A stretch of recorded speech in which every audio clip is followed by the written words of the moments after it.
बिस्मिल्लाहिर्रहमानिर्रहीम रब्बिश्रह ली सदरी वयस्सिर ली अमरी वहलुल उक़्दतम मिन लिसानी यफ़क़हू क़ौली रब्बि यस्सिर वला तुअस्सिर वतम्मिम बिल खैर आमीन या रब्बल आलमीन। अस्सलामु अलैकुम dear students, welcome to the Quranic grammar course. Grammar का ये हमारा सेकंड लेक्चर है। इसमें आज हम ये सीखेंगे कलमा की कितनी टाइप्स हैं और इसम को हमने जुमलों में इस्तेमाल करना है, तो उसके लिए हमें इसम की कौन सी बातें पता होनी चाहिए। अपना लेक्चर स्टार्ट करते हैं। प्रीवियस लेक्चर में हम ये पढ़ रहे थे कि कलीमा क्या होता है। हमने कहा था कि जो प्रॉपर मीनिंग के साथ वर्ड होगा वो कलीमा कहलाएगा, और कुरान का हर वर्ड कलीमा है क्योंकि वो बामाना लफ्ज है। कुरान का हर लफ्ज बामाना है, इसलिए कुरान का हर लफ्ज कलीमा कहलाता है। कलीमा के आगे 3 टाइप्स हैं। द फर्स्ट वन इज इस्म, सेकंड इज फेल एंड नंबर थर्ड इज हर्फ। इस्म क्या है, फेल क्या है और हर्फ क्या है। आपको पता है कि इस्म होता है किसी भी शख्स, जगह या चीज का नाम, और हर्फ ये होता है कि किसी काम का करना, होना या सहना किसी जमाने में पाया जाए। और हर्फ जो है वो कलीमा है। ठीक है। अब इंग्लिश में हम पार्ट्स ऑफ स्पीच पढ़ते थे, वो कितनी थी? 9। कौन कौन सी थी? Noun, pronoun, adjectives, adverb, interjections, verb, prepositions and conjunctions. लेकिन उर्दू में, अरबी में और फारसी में ये 3 ग्रुप्स हैं। ठीक है। और अरबी हमारा मेन मकसद है, और अरबी में ये जो पार्ट्स ऑफ स्पीच है इंग्लिश के, उनको 3 ग्रुप्स में डिवाइड किया गया है, इसमें, फेल में और हर्फ में। अब हमने वो जो पार्ट्स ऑफ स्पीच हैं उनको इसम, फेल और हर्फ की कैटेगरी में फिट करना। जो नाउन है, प्रोनाउंस हैं, एडजेक्टिव्स हैं, एडवर्ब्स हैं और इंटरजेक्शंस हैं, वो सब के सब इसम कहलाएंगे। जितने भी नाउन हैं, जितने भी प्रोनाउंस हैं, जितने भी एडजेक्टिव्स हैं, जितने भी एडवर्ब्स हैं, जितने भी इंटरजेक्शंस हैं, वो सब के सब हम किस कैटेगरी में रखेंगे? इसम की कैटेगरी में। और कुछ वर्ड्स ऐसे होंगे जो एज ए वर्ब यूज होते हैं अरबी में, वो सारे के सारे वर्ब जो हैं वो किस कैटेगरी में आएंगे? फेल की कैटेगरी में। और जितने भी कंजंक्शंस हैं, प्रेपोजिशंस हैं, वो हर्फ में आएंगी। प्रेपोजिशंस जितनी भी होंगी, ठीक है, और जितने भी कंजंक्शंस होंगे वो सब के सब हर्फ के लाएंगे। प्रेपोजिशंस बेसिकली ऐसे वर्ड्स होते हैं जैसे टू वर्ड्स, इस तरह के वर्ड्स यूज होते हैं जो, उनको प्रेपोजिशंस कहते हैं। इस तरह कंजंक्शंस होते हैं मिलाने वाले अल्फाज। ठीक है। मिलाने वाले अल्फाज भी हर्फ के लाएंगे। यहाँ से हमें पता लग गया कि जितने भी नाउन्स हैं, प्रोनाउंस हैं, एडजेक्टिव्स हैं, वर्ब्स, एडवर्ब्स हैं और इंटरजेक्शंस हैं, ये सब के सब इसम है अरबी में। और जितने भी वर्ब्स हैं वो फेल हैं, और प्रेपोजिशंस और कंजंक्शंस जो है वो हर्फ कहलाएंगे। अब हमने इसम को जुमलों में इस्तेमाल करना है, उसके लिए हमें इसम की 4 बातें पता होनी जरूरी है। द फर्स्ट वन इज इसम की जिन्स, के मीन्स हमारा जो इसम है वो मुजक्कर है या मुअन्नस है। सेकंड इज इसम का अदद, के इसम जो है अदद के एतबार से वाहिद है, मुसन्ना है या जमा है। And the third one is इसम की वुसत, कि वुसत के एतबार से इसम या तो मारिफा होगा या नकीरा। एंड द फोर्थ इज इसम का इराब, इराब के एतबार से इसम 3 तरह का होगा, या रफा या नसब या जर। सबसे पहले हमने कहा कि इसम जो है वो या तो मुजक्कर होगा या मुअन्नस होगा। यहाँ पे मुजक्कर की आपके पास एग्जांपल्स सामने स्क्रीन पे, कलम, कुर्सी, वालिद। इसी तरह मुअन्नस जैसे इमरा, सालिहा, ये सारे के सारे जो हैं ये मुअन्नस अल्फाज हैं। अब यहाँ पे देखें, कलम जो है, कुर्सी,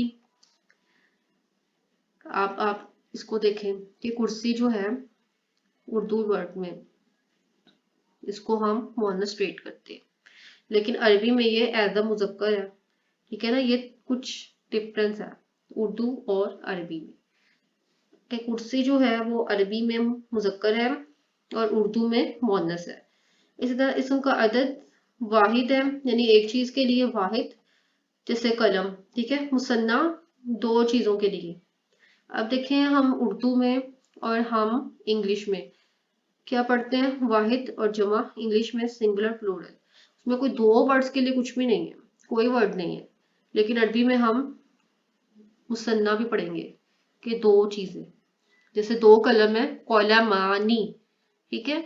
इसी तरह दो से ज्यादा चीजों को कहते हैं जमा। अरबी में दो से ज्यादा चीजों को जमा कहते हैं, जबकि हम उर्दू इंग्लिश में दो या दो से ज्यादा चीजों को जमा कहते हैं, या प्लूरल, ठीक है।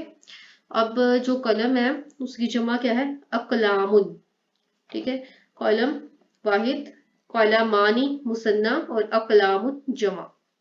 उसके बाद देखें, फुर्सत के एतबार से इसम या तो मारिफा है या नकीरा है। मारिफा जैसे अली, अल कलमु, ये वर्ड्स क्या है, मारिफा है। इसी तरह नकीरा जो है, कलम, कोई भी कलम हो सकता है, अब कोई स्पेसिफिक कलम की बात नहीं हो रही। जबकि यहाँ पे देखिए अल कलमु, यहाँ पे अब जो कलम है वो स्पेसिफिक हो गया, क्योंकि इसके शुरू में अलिफ लाम लग गया। ये भी हम आगे जाके इस टॉपिक को प्रॉपर पढ़ेंगे। अभी यहाँ पे सिर्फ समझने के लिए मैं आपको बता रही हूँ कि अल कलम यानी किसी भी वर्ड के शुरू में अलिफ लाम लग गया तो वो मारिफा हो गया। यहाँ पे देखें कलम है, ये नकीरा है, क्योंकि इसके शुरू में अलिफ लाम नहीं लगा। अब यहाँ पे हमें नहीं पता कि कलम जो है वो कोई खास कलम है, नो, कोई भी कलम हो सकता है। उसके बाद देखें एराब के एतबार से इसम जो है वो या तो रफा होगा। रफा कैसे होता है, अब देखें बचपन में हमें उर्दू में क्वेश्चन आता था कि ये हर्फ पर एराब लगाएं या इस लफ्ज के ऊपर एराब लगाएं, तो हम उसको जबर जेर पेश लगाते थे, ठीक है। लेकिन जो बेसिक अरबी में की ग्रामर में एराब है, उसका मतलब ये होता है कि आखिरी हरफ के ऊपर जो जबर है, जेर है या पेश है, वो एराब है। अब ये देखिए कौलामुन, कौफ के ऊपर जबर है, लाम के ऊपर जबर है, मीम के ऊपर दो पेश है। अब ये जो ये जबर है, ये जबर है, ये एराब नहीं है, ये क्या है, हरकात। पिछले लेक्चर में हमने इसी को डिस्कस किया था कि जबर जेर पेश को हम कहते हैं हरकात। तो ये जो जबर है और ये वाली जबर, ये क्या कहलाएंगी, हरकात। अब ये देखिए मीम के ऊपर दो पेश है, तो ये दो पेश जो है ये एराब है, इस लफ्ज का एराब। अब ये पेश है तो हमारा जो इसम का एराब है वो क्या है, रफा है, यानी ये हालते रफा में है, तो ये क्या है, ये इसम क्या है, मरफू, ठीक है। मीम के ऊपर दो पेश है तो मतलब इसम क्या है, हालते रफा में है, यानी मरफू है। उसके बाद देखें, अब यहाँ पे देखें कौला मन, मीम के आगे अलिफ लगा हुआ है और ऊपर दो जबर है, ये अलामत क्या है, नसब की। मीन्स हमारा इसम जो है वो हालते नसब में है, यानी हमारा इसम मंसूब है।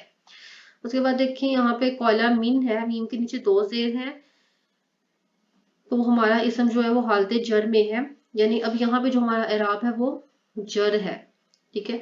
और इस इसम को हम कहेंगे मजरूर। सो ये एराब है। अब यहाँ पे आपको एराब में और हरकात में डिफरेंस पता लगा होगा कि जो बचपन में हम एराब लगाते थे वो असल एराब नहीं थे, वो हम हरकात लगाते थे उसके ऊपर, ठीक है। एराब ये है कि आखिरी हरफ के ऊपर जो जबर जेर पेश होगी वो एराब है। अगर हमारे आखिरी हरफ के ऊपर पेश है तो रफा, अगर जबर है तो नसब, और अगर जेर है तो जर। और उससे पहले, मतलब आखिरी हरफ से पहले जितने भी आपके हरफ हैं उनके ऊपर जो भी जबर जेर पेश है वो आपकी हरकत है, वो आपके एराब नहीं है। सो इसको दोबारा से एक्सप्लेन कर देती हूँ कि हमने इस्म को जुमलों में इस्तेमाल करना है, उसके लिए हमें इस्म की चार बातें पता हो। द फर्स्ट वन इज जिन्स, अदद, second is, and the third one is वसत, एंड द फोर्थ इज एराब। अगर हमें इस्म की ये चारों बातें पता होंगी तो हम इस इस्म को जुमलों में यूज कर सकेंगे। लेकिन अगर हमें ये बातें नहीं पता होंगी तो हम इनको जुमलों में इस्तेमाल नहीं कर सकेंगे। ये था आज का लेक्चर डियर स्टूडेंट्स। इसमें आपको कुछ भी ना समझ में आया हो या आपका कोई भी क्वेश्चन हो तो आप पूछ सकते हैं। ओके स्टूडेंट्स, अल्लाह हाफिज।